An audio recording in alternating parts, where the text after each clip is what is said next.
Sheyenne Kreamer is joining us today on Awaken and Ascend to ignite the spark to disrupt the suicide epidemic. This episode addresses the whole person, and I am so happy and glad that you're here for it. I'm Jennifer Regular, your host of Awaken and Ascend, and also the Soul Illuminator at Lighting the Path.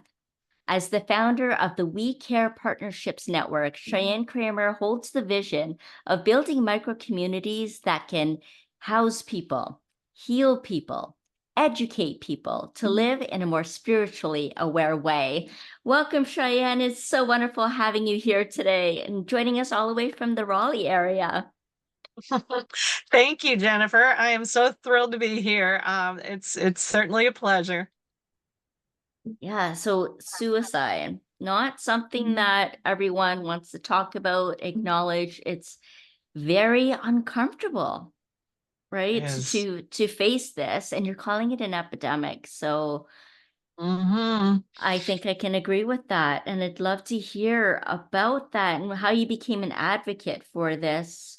But I'm also really Mm. curious on just what inspired you on your path. Was there a personal experience? Was it someone you know? Like what got you going into this topic in particular? Well, it's all kind of interconnected, as I bet you could guess it might be. For me, it actually goes all the way back to high school. When I did my valedictory speech, it was on following your heart. And the reason that I did that was because, first of all, I had already lost one close friend to suicide in high school. And there was another friend of mine that I was very concerned about because and this was really happening with a lot of my classmates way back then, was that they had ideas about things that they felt very passionate about that they wanted to do with their career, but some very well-meaning parents were really trying to push them towards what it was that they thought was going to make them the most money. Hmm. And this to me just didn't feel right. It didn't feel good. And I actually had one friend who he had a strong calling. He wanted to be in ministry, and his parents talked him into going to school for accounting. And he was a great accountant, but he spent his whole life being really, really depressed. And again, it was about 10 years ago that we lost him to suicide. So those are the things. And then a third friend of mine about 8 years ago, also same thing. And so the impact that it had on me, I understand why it's so hard for people to talk about it, because I think one of the first things that happens to us when we are touched by suicide, especially if it's somebody we really cared about, we all of a sudden feel guilty thinking that somehow we should have been able to change that path. And, it's so not about us. It really isn't. It was a very personal decision that somebody made. And, unfortunately, that trigger of guilt and shame that so many people have is what's keeping it silent. And I had no idea how big of an epidemic it was really getting to be until I came here to the Raleigh area and started digging for data and going, oh my gosh, everybody I was talking to was telling me I lost a brother, I lost a parent, I lost a friend. I mean, everywhere. And it's like, this is so much bigger than people know. And it's just time to break the silence. Yeah, and it wouldn't surprise me at all if each and every one of us was touched by suicide in some way, whether that's something that we've thought about ourselves, or I know for in my own story that I had a sister who had multiple suicide attempts, and have Mhm. known a couple of coworkers, and even my one of my teachers had also actually did commit suicide, and I had an ex-husband who would threaten it all the time and Mm, kind of held it almost like emotional hostage around that. yes, And yes. that's just in my own life, and I know that many others have experienced in some way at some point, or hearing about it more, or know someone who has been touched by it. So I'm really grateful that you're bringing more awareness to this. And you mentioned about the guilt and the shame, and I know there's been experiences of depression. And from a spiritual perspective, it's been shared that it's a resistance to life, right? This depression is more of a holding back from fully living and fully being Mhm. ourselves. And for me, come to know too that it really drains our energy. It takes a lot of energy to hold back our potential, to hold Mhm. back our voice, our Mhm. expression of how we are to be, want to be, desire to be, and naturally feel driven to be. And yet Mhm. there's something else that gets superimposed upon that. And so it's interesting when you talk about thinking about things in a spiritually aware way, how we can look at that resistance, even to the Mm. topic of suicide, having that resistance. And so when we come to a place of acceptance, there's an openness and maybe an open awareness that gives some space to have people that are holding this guilt, shame, depression, suicidal ideation, holding back their potential or the way they want to be expressing their lives to start speaking, to start Mm. sharing so that they can Yes. be seen and heard. Each one of us. Absolutely. It's interesting, Yep. because we emotionally fear being seen and heard and yet yearn for it at the same time.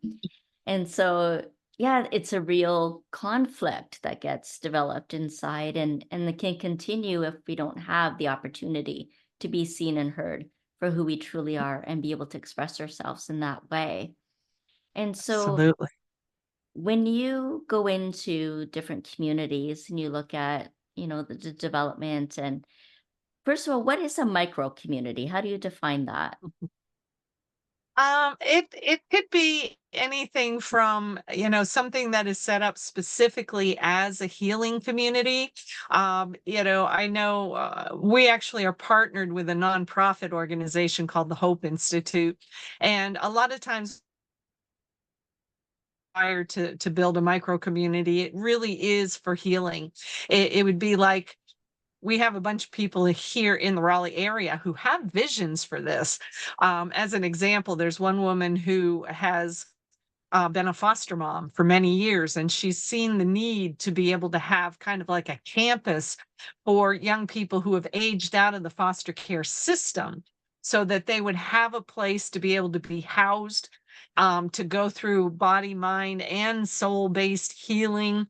And to be able to get more of the life skills during that time that they need to be able to go forward.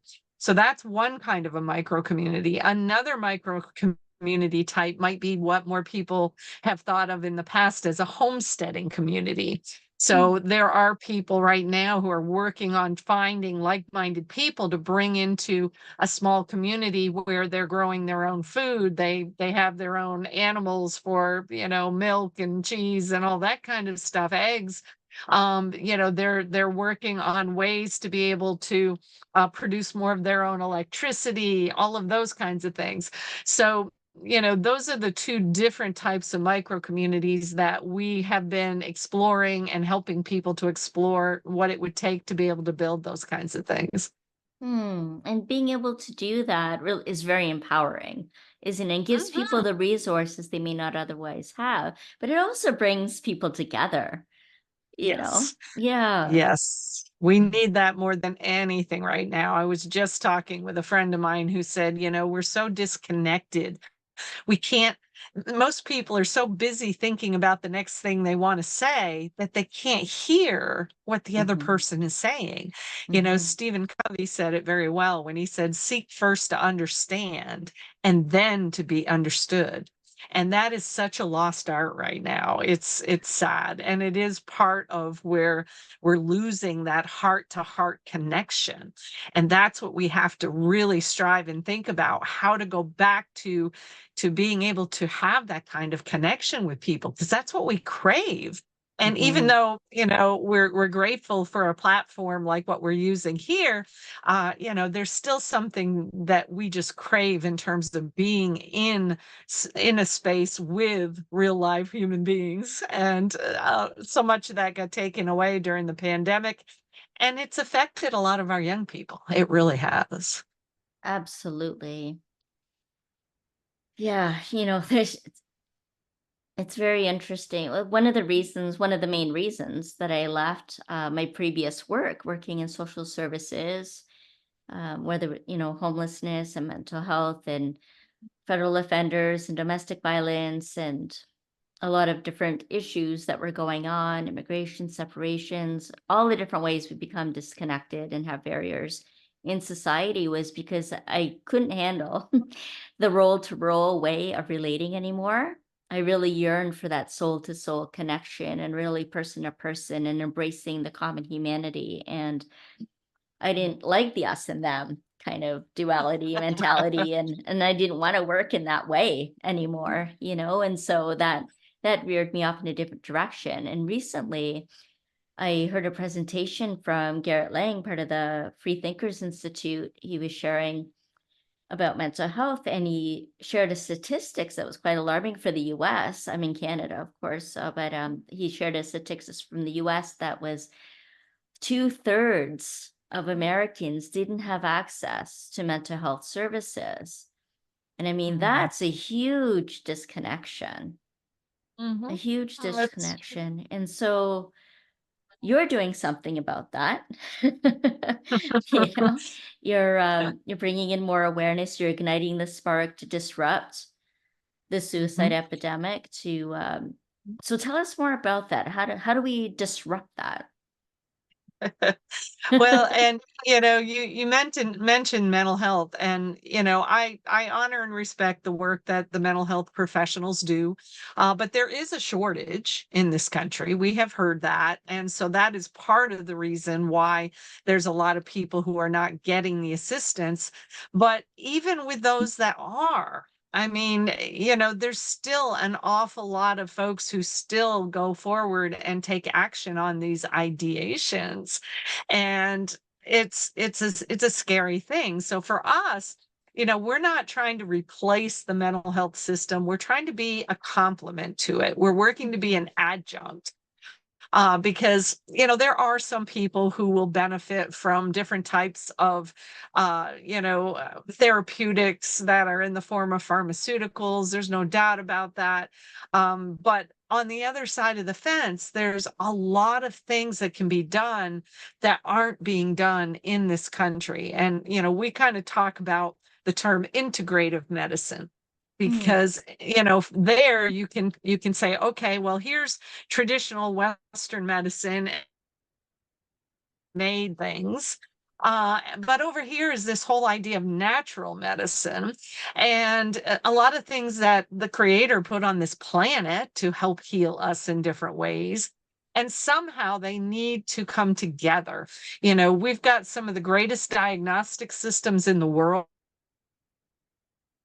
Somehow integrate these two sides to be able to get better whole person healing going on, then we're missing the boat when at least from the body side. And then, mental health has always been talked about, not necessarily as much about emotional health. And so part of what we're working on bringing into the events we're doing is, let's talk about emotional intelligence. mhm, What role does that have to play with helping people to self-regulate and not, end up just going over the edge with anger or any destructive emotion. And then, talking about just all of the different pieces of emotion that people try to suppress. And that's a big part of what we have found, is that, suppressed emotion, doctors will tell you in this country, they will tell you the number one cause of disease is stress. What is mm, stress other than suppressed emotion? So we have to learn about how to deal with those emotions and not let them just get jammed down into our body, where they start to create, more of the depressions and anxieties and all of these kinds of things. We have to learn to release that. A wise chiropractor one time told me that emotion actually stands for energy in motion. And as long mm, as it continues in motion, you're okay. It's when we stop it and we hold on to it that it can, start to affect our body, mind, and our soul. So, and I couldn't agree. One of my core pieces that came all the way back from high school, I created a class many years ago called Find Your Song and Sing It, Finding or mm, Creating Work You Love. And so that has been my belief, is that we should make it more of a practice in this country, especially where we're helping people to connect their head and their heart and figure out how to build an income around that, so that that becomes the core of our life. Is we're building an income around who we are, instead of trying to jam who we are into the cracks around our money making. Yeah, you're right. You're absolutely right. I love that.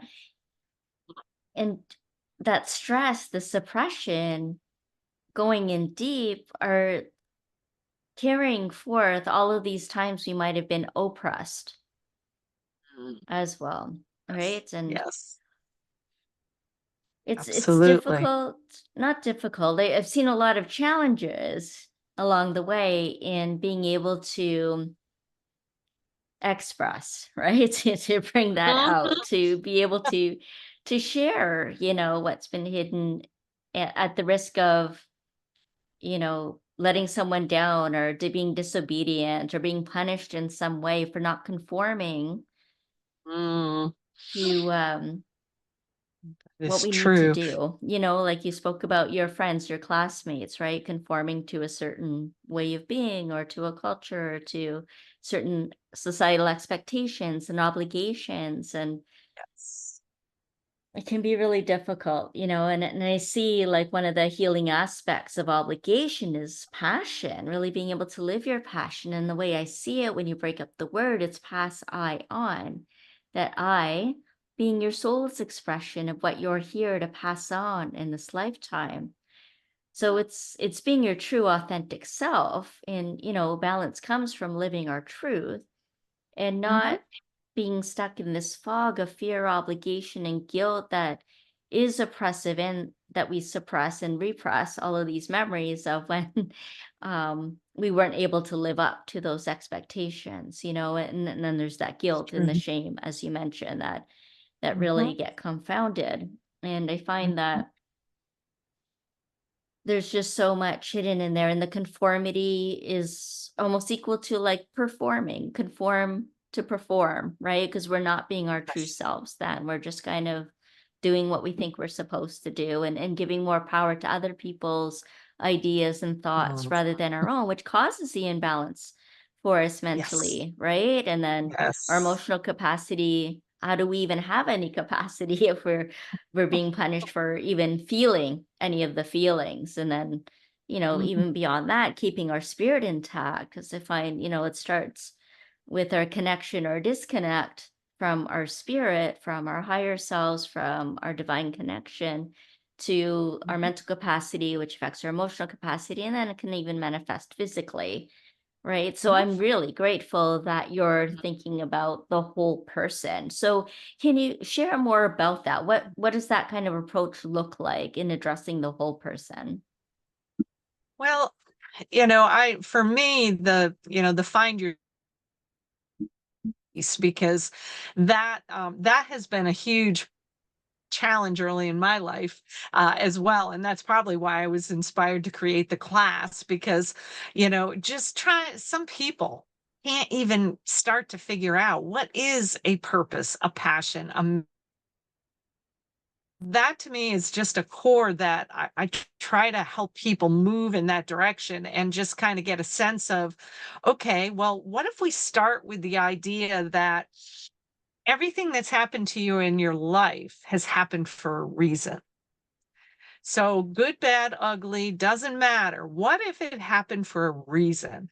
And what if that reason was because you are supposed to take the wisdom, the knowledge, and the gifts that you received out of those challenges and be able to pay it forward and teach other people? So that's kind of a core piece that I personally work with. But then, you can layer on these other layers of different healing modalities. And again, sometimes it's about physical based things. I'm a big fan of using minerals to help the body start to be able to do some of its own self repair. And, not having the right minerals to feed our brains is a big issue right now because there are no minerals in our soil anymore. They've been stripped. And yet our body, it's been proven by a doctor here in the US, it's been proven that our body needs 60 minerals every day, and we're not getting them. So, that's a physical thing that we can do, that we can actually intake those minerals and start giving ourselves the ability to even affect our brain health. Working with different healing modalities that, they may include things like herbs and homeopathy and things of that nature, but it also may include just learning about things like emotional freedom technique, just simply by, tapping on different parts of your body, being able to help you release some of that energy that we hold on to. And there's so many tools out here now that can help you with learning about how to, be able to kind of peel those layers of trauma off and just let them go. And as you let those layers of trauma go through different modalities, now you can receive more of the energy and the inspiration that is available to all of us as children of a higher power. So those are some of the things that we work with, trying to help people understand better ways to eat and sleep and all of those things. They're all part of an equation that can be a little bit different for each person.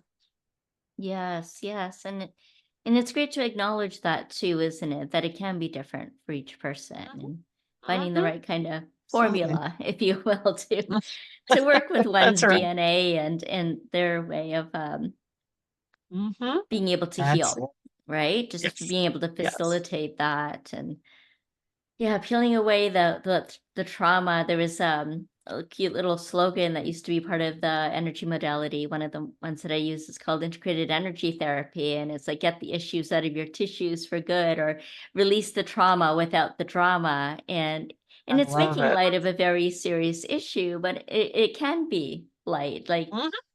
feeling, isn't all like the feeling you get after a massage. It's you go through a lot because you're detoxing all the emotions that have been suppressed as well, and going through True. more clarity and Mm. insight and all the different grief and just yeah, letting go of everything that doesn't serve you, that's not you, that isn't you, right? So that you can return to That's this it. natural state of being. Yes. And so Yes. and being willing and wanting to continue life here on this earth, right? So That's the main goal, right? I mean, yeah, people end it because they don't feel the desire to continue moving forward. So whatever we can do to help people, get that connection, that spiritual connection. I mean, that's a big deal. I mean, I remember times in my life when I fought with depression. I have had several instances. And usually when I stopped and thought about what was going on, it would usually come back to, okay, somehow I'm not in alignment with where it is that my soul wants me to be. mhm, And so that became the trigger point, the aha is, oh my gosh, I need to figure out how to redirect this in order to get back on track. And it's interesting because normally when I've had those aha moments and realized that's what was happening, that was when new people started to come into my life that could kind of, show me another piece of the journey, so to speak. And once I would get into that new leg of the journey, the depression was gone. It just it didn't bother anymore. So, I was very happy to hear you talk about earlier about there was definitely a spiritual component to a lot of these depression episodes, because there absolutely is. We know it can be chemical, we know it can be injury related, it can be those things, but boy, there are a lot of people that I believe it is a spiritual piece for them. Yes. Yeah. And it's important to find ways to keep our spirit intact as well. And, if it's true, if you really believe that we're spiritual beings having this human experience, then it only makes sense to take care of our spiritual wellness first and foremost, right? Yeah. Yeah, that's a big component of it for sure. And I remember one of my spiritual teachers saying that it takes energy to do the core work, to do that inner work, to do the healing. And it really helps to have someone to support us in that process. Well, let's just talk about the energy component for a minute, because how do you even ignite that spark? How do you bring back that desire, that willingness to live or to heal or to even reach out for help, to feel Mm. inspired again? Even all of that all comes from igniting the spark. It does. And, I love the fact on to use, because spark for us actually is an acronym that talks about suicide prevention, through promoting open dialogue, through assessing societal issues, through rejuvenating body, mind, and spirit, and then kindness to all. So that's the Oh, I spark love that. acronym. I like that But spark. it is. It's really good. It describes well what we're all about. But at the same time, when you talk about igniting the spark, it is about reigniting that spark of divinity within us. And, Yes. that is the big piece of it. And of course, somebody's got to want to find it. They have to want it. You can't force it. There are people that it's just sad that they don't even want to try. And I get that. We can't force anybody. And just show me a reason to live, then we can start to work through some of those things. And I'm not going to say there aren't some people that might really need a traditional therapist to help them walk through some of that. um it was very interesting. One of the vendors that we're going to have at our event coming up actually has been an IT person all their lives, and they're now doing healing with sound. And they started to map on themselves, because this is a military veteran. They started to map on themselves. They started using some of their IT mapping tools, and they started putting down all these different emotions and triggers that they were noticing. They were like mind mapping this stuff. And then they started, figuring out what kind of sound vibrations would cause that emotion to just disappear for them. So, I Mm. mean, that kind of thing is just amazing when you've got people who are being able to look at something from a different perspective like that, and be able to take somebody who's very logical minded, who might go, "What are you using sound to do?" And say, "No, look at this. It's all logically mapped out here." Yes, So yes. that's the kind of stuff we love to find and love to see, because there's so many tools that can help to unlock this stuff.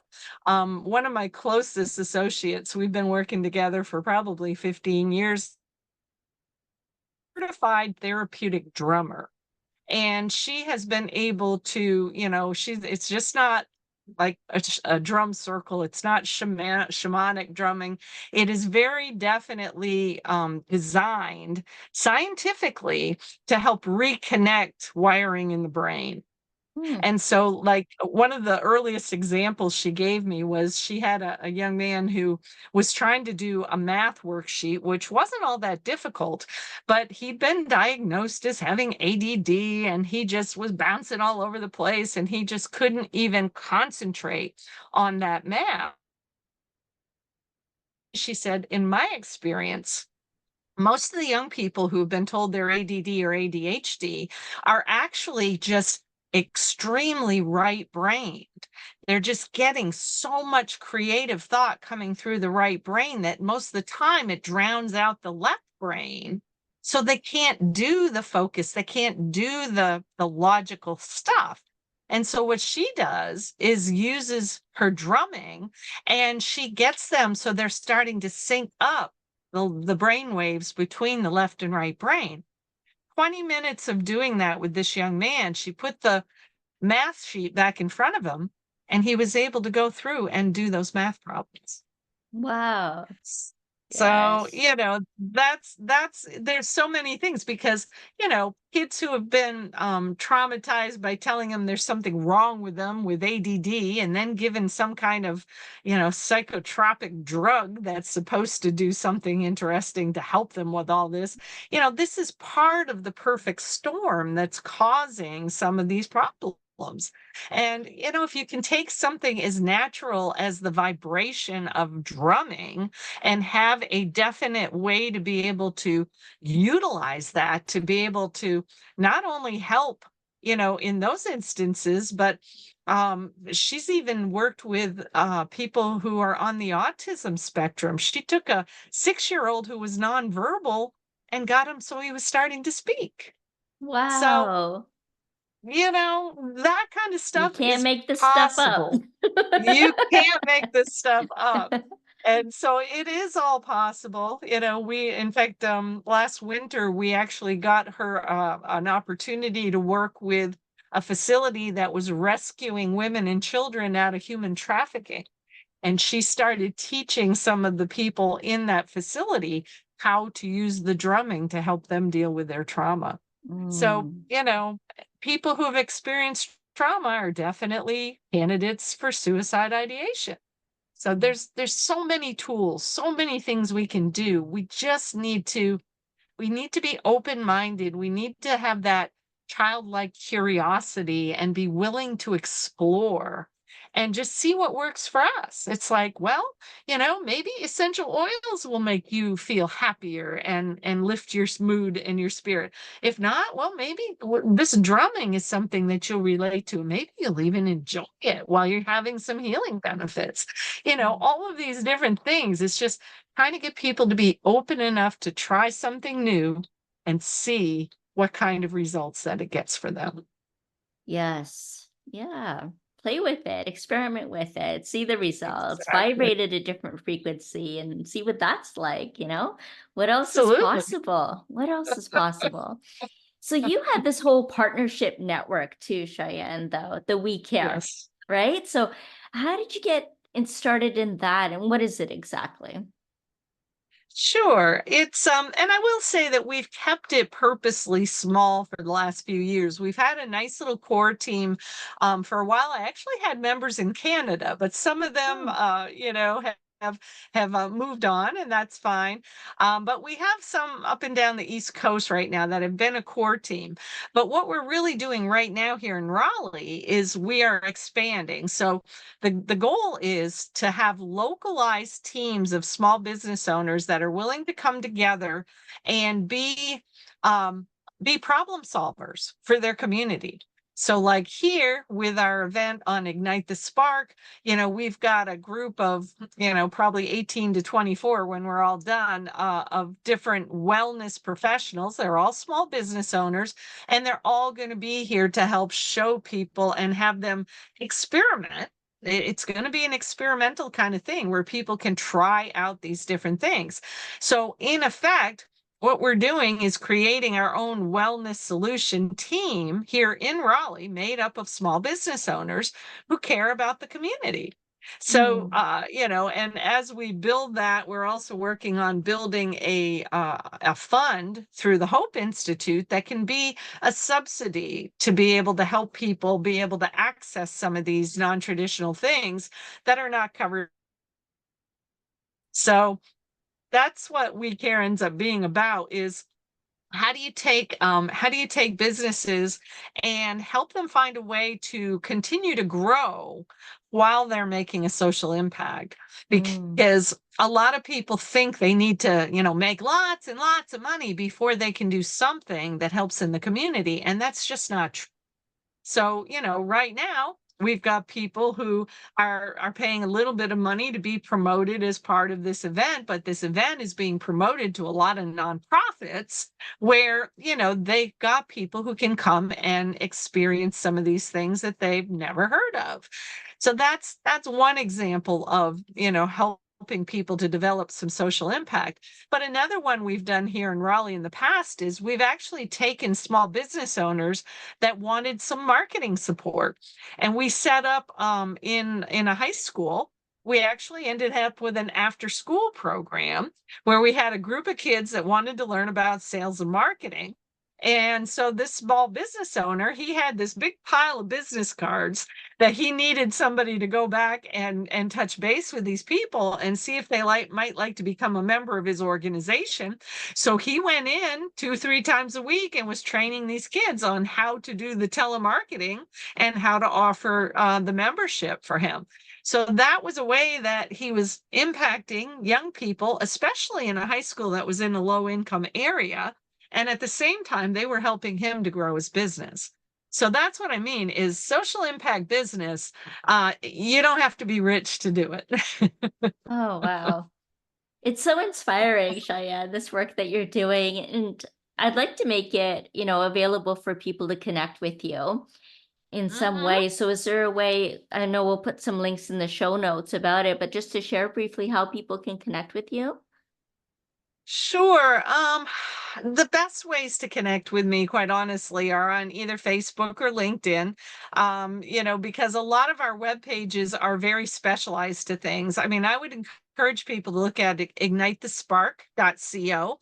That Okay. is our hub website for whatever we're doing. And even though an event that we're doing may have already passed, we're going to keep repurposing that site with the next event, wherever it's going to be.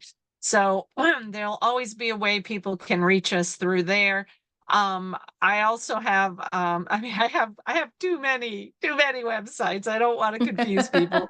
So probably the easiest way is for people to reach out. Now they can get to me by email as well. And, we have an email address. It's Sheyenne at wecarepartnerships.com. It's wecare-partnerships.com. So that's definitely an email they can reach me at. Okay, fantastic. Yeah, we'll make sure that we have all the links below there. And of course, my links are always in there too. Cheyenne, was there anything else that you'd like to share that you'd really like people to know? Yeah, there's one thought that I love to end with because, my husband and I, we have a podcast as well, and it's called You Are the Miracle. And that has been created because we're trying to get this message out and get more people to understand that if you were born on this planet at this time, then you probably came here with a gift to give the world.